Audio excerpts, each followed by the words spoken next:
हाशिम डोगर साहब, ऑब्वियसली अब इलेक्शंस की तरफ आप बढ़ रहे हैं, आपकी जमात भी तैयारी कर रही है, लेकिन एक बड़ी सियासी जमात जो आपकी साबका जमात है वो ये कह रहे हैं कि हमें तो बिल्कुल हमारे हाथ पांव बांध दिए गए हैं। अब इलेक्शन का मकसद क्या? हम अगर 16, 15, 20 जितने भी महीने गुजरे हैं इनको देखिए, मसलसल एक हैजान की कैफियत रही, मसलसल ऐसे लगा कि पाकिस्तानी एक दूसरे से लड़ रहे हैं। तो अब इलेक्शन से तो हमारी ख्वाहिश ये है कि मुल्क में इस्तेहकाम आए। तो आपको लगता है कि अगर इसी किस्म के हालात रहे, ऑनेस्ट ओपिनियन आपका क्या फिर इस्तेहकाम आ सकेगा सर? देखें इस्तेकाम लाने के लिए तो इस्तेकाम में पाकिस्तान पार्टी आ गई, मगर सीरियस नोट होता है क्या? नहीं sir, it's a very serious note के इस्तेकाम में पाकिस्तान पार्टी से होगा। हम एक्सपेक्ट करते हैं कि वो मैं आपको इस्तेकाम बताऊं, मैं आपको बिल्कुल अपने दिल की बात करता हूं। मैं तो जाहिर है इस बयानिए के साथ कि जो मिलिट्री के या फौज के, मैं तो नहीं चल सकता पीटीआई के साथ।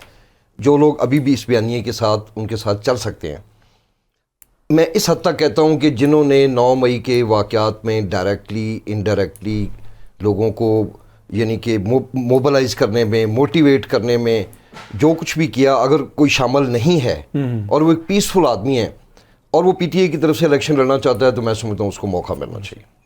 मेरा ये टेक है। ठीक है, ठीक। और आप समझते हैं कि अगर वो शामिल ना हुए, जो अवाम का बड़ा हिस्सा शामिल ना हुआ, तो उसके नतीजे में जो हुकूमत आएगी वो इस्तेहकाम ला सकेगी सर? देखें, ये तो पीटीआई को सोचना पड़ेगा कि कैसे चीज़ें ये मैनेज करें और वापस मेन स्ट्रीम में आए। पर ये तो इलेक्शन कमीशन के सोचने का काम नहीं कि लोगों को एक इनेबलिंग एनवायरनमेंट दी जाए जहाँ पे वो अपना वोट का राइट एक्सरसाइज करें सर? बिल्कुल, ये इलेक्शन कमीशन का काम है। मैं इनको मशवरा देता हूँ, ये जाएँ सुप्रीम कोर्ट में, वहाँ पे इंसाफ मिल रहा है आजकल हर एक बंदे को। ठीक है, तो ये जाएं, उनसे अपने राइट्स के लिए बात करें वहाँ पे। अच्छा कादर मंदोखेल साहब, अब जब राइट्स की बात आती है तो बलोचिस्तान एक ऐसा सूबा है जिसके दोस्त बार बार गिला शिकवा करते हैं। वैसे तो अभी देखें, संजरानी साहब भी हैं, काकड़ साहब भी हैं, और मतलब बलोचिस्तान तो इस वक्त जो है रूलिंग एलीट में आपको नज़र आता है। और दूसरा एक और चीज़ भी है कि बलोचिस्तान के वो लोग जो बलोचिस्तान के हकूक़ के हवाले से बात कर रहे होते हैं, अगर आप इस्लामाबाद में उनको देखें, वो उस गाड़ी में फिर रहे होंगे कि जिसकी कीमत में इस्लामाबाद में आपको बंगला मिल जाता है। फिर वो उन पिसे हुए लोगों के हकूक़ की किस तरह बात करते हैं, ये भी मुझे समझ नहीं आती। पर एनीवे सर, अब ये जो बलोचिस्तान के अंदर बाप पार्टी का सिलसिला चल रहा है, कुछ कहा जा रहा था कि पीपल्स पार्टी से भी वो इल्हाक कर सकते हैं, अब नून लीग की बातें हो रही हैं, तो आपको लगता है कि पीपल्स पार्टी अब बलोचिस्तान से एक तरह से आने वाले इलेक्शंस में कोई खातर खा किरदार अदा नहीं कर सकेगी? देखिए, बिलावल भुट्टो साहब ने जो बात की लेवल प्लेइंग फील्ड की, वो सबसे बड़ी वजह ये है कि जो लोग बाप पार्टी से पीपल्स पार्टी में आए थे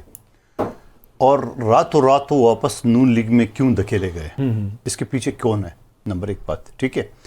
दूसरी बात ये कि जहाँ जरदारी साहब पंजाब में बैठे थे और पीटीआई के लोग धड़ाधड़ पीपल्स पार्टी में शमूलियत करें, जो कि मैं ये दावा कर रहा हूँ पीटीआई की 90% लोग तो हमारे थे जो गए थे।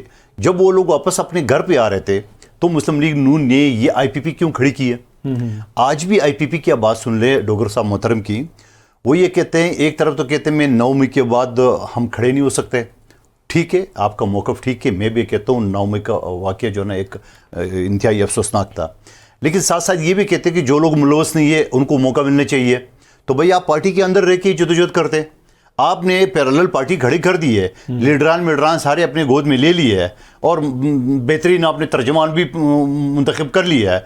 अब आप वोट के इंतज़ार में, वोट तो पीटीआई का है। वो भाई आप बी टीम हो मुस्लिम लीग नून के, आपको इशारा किया गया है कि आप आए, पीपल्स पार्टी का रास्ता रोक ले, पीटीआई को तोड़ मरोड़ कर आप लोग एंजॉय करें। नहीं, वजात क्या हुकूमत आप लोग उनके साथ करें, तो इन्होंने तो कुछ एंजॉय नहीं किया। बिलावल साहब का वो आइंदा करेंगे, आखिरी खिताब आइंदा यही करेंगे, आइंदा यही करेंगे। मेरे हमेशा के लिए वज़ीर आज़म शहबाज शरीफ, देखिए हमें तो ये बात मैंने असेंबली के फ्लोर पे मेरे सीनियर लीडरान को मैंने बार बार कहा कि मुस्लिम लीग नून आपको धोखा देगी।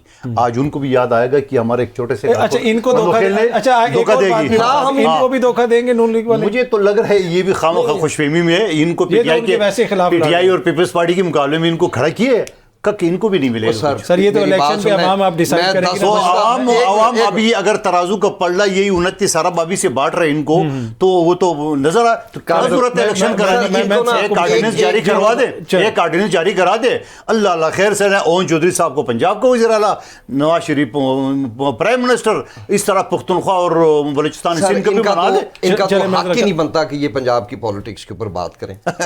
या 5 हमारी पार्टी या 4 इन्होंने सूबाई असम्बली की सीटें जीतनी हैं, जिस पार्टी की ये वर्थ है 8 वो सूबे के ऊपर बातें कर रहे हैं। 8 तो सर महीने के पाकिस्तानी आपका है ना, तो कैंडिडेट हमने नहीं है। हुकूमत की है। मेरे पूरे जिले में हमने- इनका कैंडिडेट ही कोई नहीं है। ये हमारे बारे में बातें करें।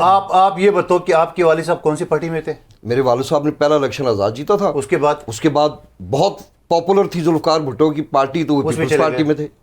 वही ना, देखें हर किसी को इजाजत है ना कुछ इधर मर्जी से लड़े। खत्म हो गई बात। नहीं अब आप मुझे बताएं पंजाब- सर देखें जिस वक्त इनके वालिद साहब ने हमने उस वक्त पार्टी को छोड़ा था जब पार्टी वफात पा गई थी। नहीं, बाकी बात पंजाब ये कि में। भाई था तो था ना पीपल्स पार्टी के। पर वजूद इशू तो था। ये है कि सर आपके लिए कुछ नहीं अब की बात कर रहा हूँ। नहीं अब कुछ भी नहीं है। भाई मेरी बात सुनो। यकीन करें मांझा फिर चले गया।